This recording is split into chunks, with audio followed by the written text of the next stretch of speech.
Question number 39। मान लो एक circular ring है जिस पर चार्ज कितना कैपिटल क्यू यूनिफॉर्मली डिस्ट्रीब्यूटेड है। इस सर्कुलर रिंग का रेडियस कितना आर। तो इसकी एक्सिस से एक्स डिस्टेंस पर एक पार्टिकल रखा है जिस पर चार्ज नेगेटिव चार्ज है Q, that is minus Q, और इसका मास कितना एम। ये पॉजिटिव चार्ज है नेगेटिव चार्ज, तो इनमें क्या होगा, अट्रैक्शन होगा। तो हमें इस यहाँ से एक्स डिस्टेंस पर जो रखा हुआ उस पर हमें नेट फोर्स निकालना है। तो देखो फोर्स निकालने के लिए हमने यहाँ पर एक सेगमेंट मान लिया डी एल लेंथ का, जिस पर चार्ज कितना है डी क्यू, जिस पर चार्ज कितना है डी क्यू। ये डी क्यू चार्ज इस माइनस क्यू चार्ज से कितनी डिस्टेंस पर है, स्मॉल आर। तो देखो यहाँ पर एक ट्रायंगल फॉर्म हो रहा है, ये एक्स ये आर, ये हाइपोटेन्यूज हो गया, तो ये हो जाएगा root R square plus X square. ये क्या हो गई, इन दोनों के बीच की डिस्टेंस। इसको पॉइंट मान लेते कितना पी, इसको मान लेते कितना ए, और सेम एक सेगमेंट ले लेते नीचे कितना बी, जिसका भी डिस्टेंस कितनी है डी एल, चार्ज कितना इस पर डी क्यू, और यहाँ से डिस्टेंस कितनी है root R square plus X square. अब देखो इनमें जो अट्रैक्शन फोर्स लगेगा, तो इस डी क्यू की वजह से इस माइनस क्यू चार्ज पर अट्रैक्टिव फोर्स इधर लगेगा, डेट इज डी एफ। कितना लगेगा डी एफ, और इसकी वजह से भी इधर कितना फोर्स लगेगा डी एफ। ये डी एफ निकालें, ये डी एफ ए लिख लेते हैं, ये that is D F B. तो डी एफ ए निकालेंगे, that is K Q D Q, और डिस्टेंस कितनी आर, आर स्क्वायर, और डी एफ बी निकालेंगे, that is K small Q D Q upon R square. तो ये दोनों के लिए देखो यहाँ पे भी डी क्यू इधर भी डी क्यू, क्योंकि डी एल दोनों जगह पर लेंथ हमने सेम लिया है, और ये डिस्टेंस भी सेम है, ये चार्ज दोनों के लिए कॉमन चार्ज है। तो दोनों फोर्सेस क्या हो गए, सेम हो गए। तो यहाँ से डी एफ ए बी, यहाँ से लिख सकते हैं D F A equal to D F B. इसको हम क्या डी एफ लिख लेते हैं, क्या लिखते हैं डी एफ। इधर भी डी एफ इधर भी डी एफ। अब इस हॉरिजॉन्टल लाइन में और वर्टिकल लाइन में हम क्या कर लेंगे, कंपोनेंट। तो देखो इस हॉरिजॉन्टल लाइन की तरफ कंपोनेंट के लिए ये एंगल चाहिए थीटा, ये भी एंगल कितना थीटा, क्योंकि दोनों साइड में सिमेट्री है। तो ये यहाँ से कॉस थीटा थीटा के लिए हमने क्या निकाला, कॉस थीटा।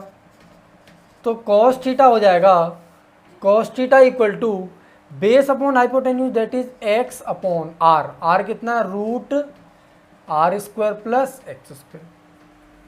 तो इधर कंपोनेंट आ गया कितना, डी एफ कॉस थीटा, और ऊपर कंपोनेंट कितना आएगा, D F sine theta.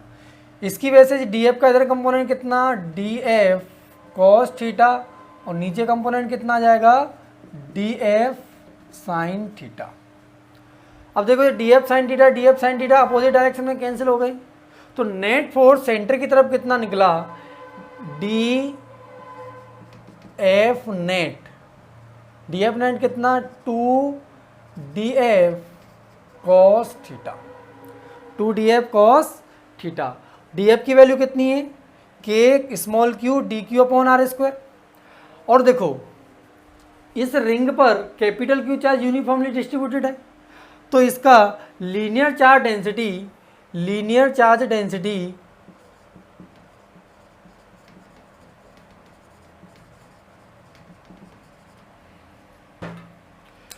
Lambda हो जाएगा total charge upon total length कितना, 2 pi capital R, lambda upon capital Q upon 2 pi are.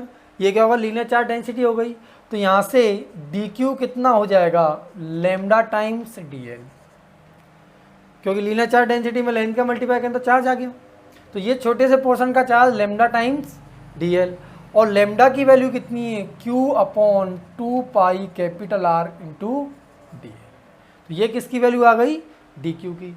तो यहाँ से डी एफ नेट निकालेंगे, तो जाएगा 2 D F cos theta, 2 D F कितना, K Q D Q, K Q D Q upon R square plus capital R square plus X square. ये R square का value रख दी, और कॉस थीटा की वैल्यू कितनी, X upon root R square plus X square, that is D F net आ गया। D F net हो जाएगा D F net equal to 2k small Q upon R square plus X square की power 3/2, ये x भी आ गया यहाँ पर, और डी क्यू की वैल्यू रख देंगे capital Q upon 2 capital R into D F. यहाँ से डी एफ नेट हो गया। अब क्या करेंगे हम, F निकालेंगे, नेट फोर्स F नेट, तो इंटीग्रेट हो जाएगा 2k QX capital Q, x को बाद में ले लेते हैं, capital Q x dl upon R square plus X square की पावर 3/2 इंटू 2 कैपिटल R।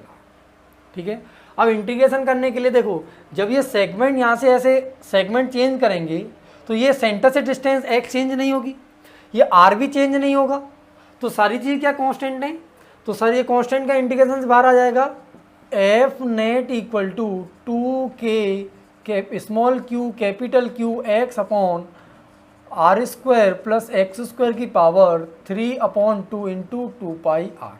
तो इंटीग्रेशन केवल क्या बचा, dl। ये छोटे छोटे सेगमेंट dl का इंटीग्रेशन करना है, तो dl का इंटीग्रेशन यहाँ तक होगा और इस dl का इंटीग्रेशन यहाँ तक, क्योंकि हमने 2 सेगमेंट लिए हैं। अगर एक सेगमेंट लेते तो dl का इंटीग्रेशन कितना 2 r होता, अगर 2 सेगमेंट है तो एक सेगमेंट का dl का इंटीग्रेशन r, और इसका भी कितना r। तो dl का इंटीग्रेशन कितना हो जाएगा r, तो हो जाएगा एफ नेट इक्वल टू 2 से 2 कैंसिल हो गया, K Q capital Q x upon R square plus X square की पावर 3/2, और ये dl का इंटीग्रेशन कितना हो गया, ये r, और dl का इंटीग्रेशन कितना r से r कैंसिल हो जाएगा। तो ये हमारा एफ नेट आ गया, F net equal to K small q capital Q upon R square plus X square की पावर 3/2 टाइम्स x। ठीक है, ये क्या निकल के आया, फोर्स का मैग्नीट्यूड। अब ये देखो, ये पॉजिटिवली चार्ज है, नेगेटिवली चार्ज, तो पॉजिटिव नेगेटिव में क्या अट्रैक्शन होता है, तो अट्रैक्शन की वजह से इधर फोर्स लगे कितना एफ ई। तो देखो x किधर है, इस डायरेक्शन में, और फोर्स किधर है, इधर डायरेक्शन में, तो x और फोर्स दोनों की अपोजिट डायरेक्शन में। ठीक है भाई, और आगे देखो इसमें दिया है, अगर if x is very less as compare to capital R, अगर इस रेडियस के कंपेरेटिवली x वेरी स्मॉल है, तो यहाँ पर R square plus X square approximately क्या आर स्क्वायर के इक्वल हो जाएगा। तो इलेक्ट्रिक फोर्स हो जाएगा 1/4 pi epsilon not, 1/4 pi epsilon not capital Q x small q capital Q x upon ये कितना R square plus X square, जब हमने क्या रख दिया आर स्क्वायर, और इसकी पावर कितना 3/2, 2 से 2 कैंसिल हो जाएगा। तो यहाँ से एफ ई निकल के आया 1/4 pi epsilon not small q capital Q upon r की पावर 3 टाइम्स x। अब देखो x इधर है पॉजिटिव x में, और फोर्स क्या माइनस x डायरेक्शन में, तो दोनों अपोजिट हैं। तो अगर एफ ई का वेक्टर लिखेंगे तो 1/4 pi epsilon not q capital Q upon R Q minus x, क्योंकि डिस्प्लेसमेंट ऑफ फोर्स के अपोजिट डायरेक्शन में, और एफ ई जो इलेक्ट्रिक फोर्स है वो डायरेक्टली प्रोपोर्शनल है, इसका मैग्नीट्यूड डायरेक्टली प्रोपोर्शनल है किसके, x के, और माइनस साइन के साथ। तो ये क्या SHM करने लगेगा, तो SHM करेगा तो उसका टाइम पीरियड निकालेंगे। तो SHM के लिए फोर्स होता है F net K X, F equal to minus K X, तो माइनस एक्स को अगर हटा दें तो ये क्या हो जाएगा के, तो यहाँ से SHM का के हो जाएगा K equal to 1/4 pi epsilon not small q capital Q upon R Q, ये आ गया के की वैल्यू।